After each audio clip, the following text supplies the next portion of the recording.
A moral decoupling is when a group of people, usually an entire generation, just stops caring about the moral concerns of the previous generations.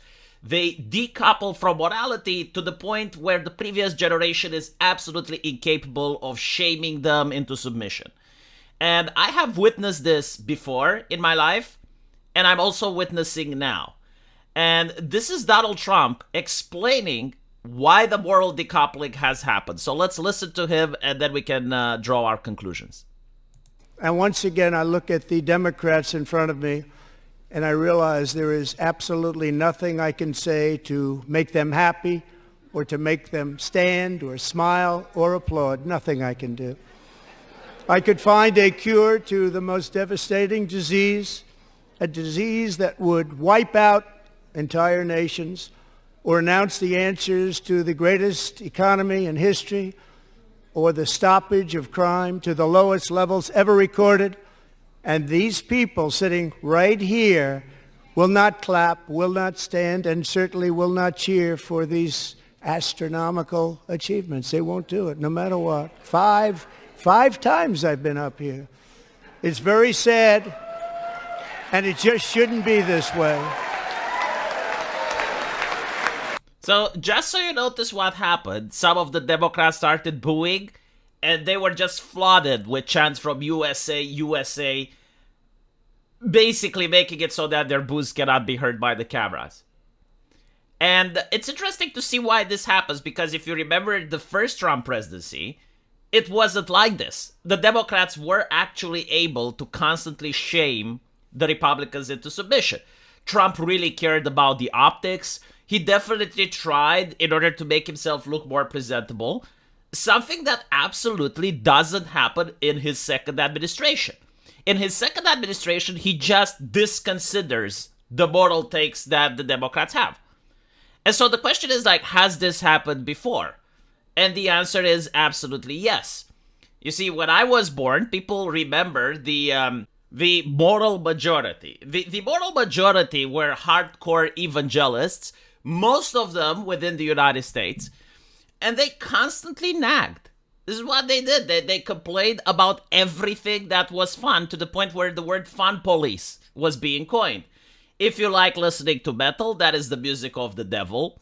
If you like watching slasher films, you're morally unhinged, because why would you watch people getting murdered as entertainment? If you play video games, it's a murder simulator. Look how many shooters there are that also played video games. If you play Dungeons and Dragons, it's from the devil. If you like watching anime, you should know that it's satanic. If you play Pokemon intro song in reverse, it actually says worship Satan if you listen close enough. We're going to have intelligent design and creationism in schools. Evolutionism is actually a scientific myth pushed by Satan. The real thing that people should learn is creationism. So on and so forth. Now, at the time, they didn't have social media.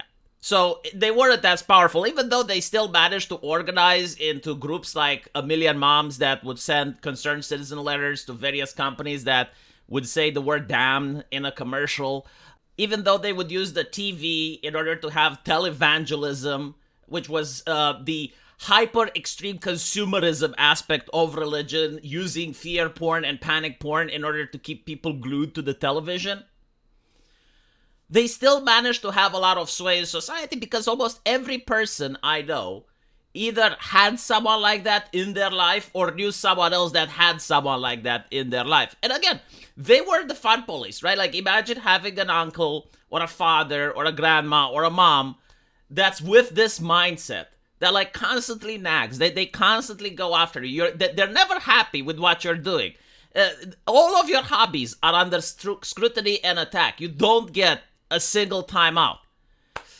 And this is when the decoupling happens, because initially, people are trying to accommodate. People are trying to adjust. People don't like to be shamed. So at first they will try. It's like, okay, well, heavy metal is satanic. All right, well, I won't listen to heavy metal anymore. I'll just play some video games. Oh, those are bad as well. Oh, okay, I'm not going to play video games. I'm going to watch a TV show. Oh, they said the word damn. No, so now this TV show is bad, right? And you realize that nothing you do, nothing you try to accomplish is going to make these people happy. And this is where the atheism movement comes in, and it's like complete moral decoupling. I don't care about your Fox concerns. I genuinely don't care anymore. Fuck off. This is when the generation manages to become adults and move into their own house. And they're like, okay, we left the mental asylum. You know, our parents can live the life the way they want, but away from us. We don't want them in our life anymore. And unfortunately, I know a lot of people that thought this way, and there were severe ruptures within the family unit that took decades in order to mend. And so that was then, right? This is when Obama gets elected, and this is when people want to change. But now we notice it again. Now the people that managed to moral decouple, they created the woke movement. And they repeated the same process. They did the exact same thing. They pushed their morality and their values onto people that didn't share them. In every aspect of life, in entertainment, in universities, in the school system, on the TV, on the big screen, everywhere. And their moral and their values are irrational. They're like, oh, you can't make sexist jokes because that normalizes sexism. Oh, you can't make racist jokes because that normalizes racism. Oh, you can't talk about this, you can't talk about that, you can't play Hogwarts, you can't do this, you can't do that. And initially, when people voted Trump the first time around, they wanted to play ball. They were like, look, we're not that bad. Like, we can cohabitate. We can do, we can find the middle ground. Maybe we can negotiate. Like, look, okay, fine. We're going to make less jokes. We can police the internet a little bit. We can sanitize social media a little bit. We can make a little bit more of a safe space, right? Like, let's find a way to cohabitate. But that didn't work out. Nothing that Trump did or MAGA people did was good enough. And this is when you get the moral decoupling, when you start pushing for irrational shit into every aspect of another person's life who doesn't even share your morality. That's when the person eventually will start decoupling from you. And what we notice now is the exact same thing. Like, the MAGA movement just don't care about the concerns of the Democrats at all. Like when you have Democrats say, oh my goodness, big balls that Elon Musk is hiring has posted racist shit on Twitter, people are like, so fucking what? Did it kill anyone? No. Is it doing a good job auditing the government yet? Then why are we firing him? It's almost like these people don't exist. And the interesting thing is, like, I think this happens once every generation. I think the moral decoupling happens once every generation.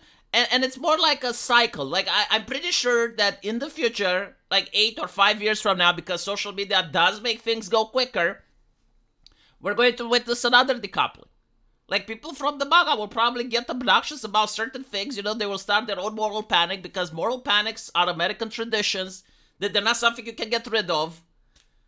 And they will yet again create another generation that will decouple from us and impose their own views. And in the future, the next generation will decouple from them.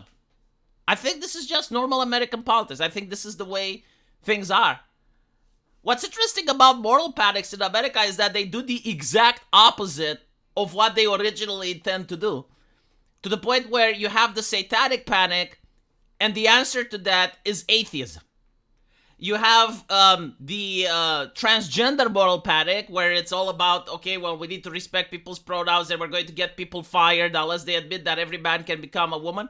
And the answer to that is the removal of pronouns from every single government organization, the removal of T from the LGBT on the White House main page, and the removal of trans women from women's sports. Like, every single moral panic that is created in the United States, like, at its core, it's got a noble concept, right? Like the Me Too movement. Well, you don't want women to be harassed, right? And so, like, at the core, it's a good idea. It's a good concept. But what they do is they first water down definitions. So they're basically going to say now that, if a man stares at a woman, he's raping her with his eyes. If a man spreads his legs, he's manspreading and all that nonsense, right? If you disagree with Hillary Clinton, you're a misogynist. And then people exaggerate. They go after innocent individuals. They persecute people that didn't do anything wrong. And eventually the moral decoupling happens, and it's actually worse than what the moral panic was trying to initially accomplish. And it's every single time. And I know this because I read the news every day. And so what I notice here with Trump is that finally the MAGA movement has understood that there's no reason to tie yourself morally to the past. Because these people, as Trump mentioned, are never happy. And so it is irrational to try and make them happy or to live in order to fulfill their expectations. There's no reason for that. And you notice in actual families, like at home in the family unit, parents who are bad parents, who are never happy with their kids' accomplishments, end up being alone when they're old. Because their kid is just going to eventually decouple from the morality of their parents. They're going to come to the conclusion that there's no reason to go see mom and dad during Christmas because they're going to argue. They're going to have an argument. They're going to have a fight. And so mom and dad isn't going to be happy. They're not going to be happy. So why even have the meeting to begin with? And this is like a sad case of bad parenting. And you can notice it at the nationwide level with what happened with Trump right now. Let me know what you guys think. And as usual, I will see you in the comment section. Take care.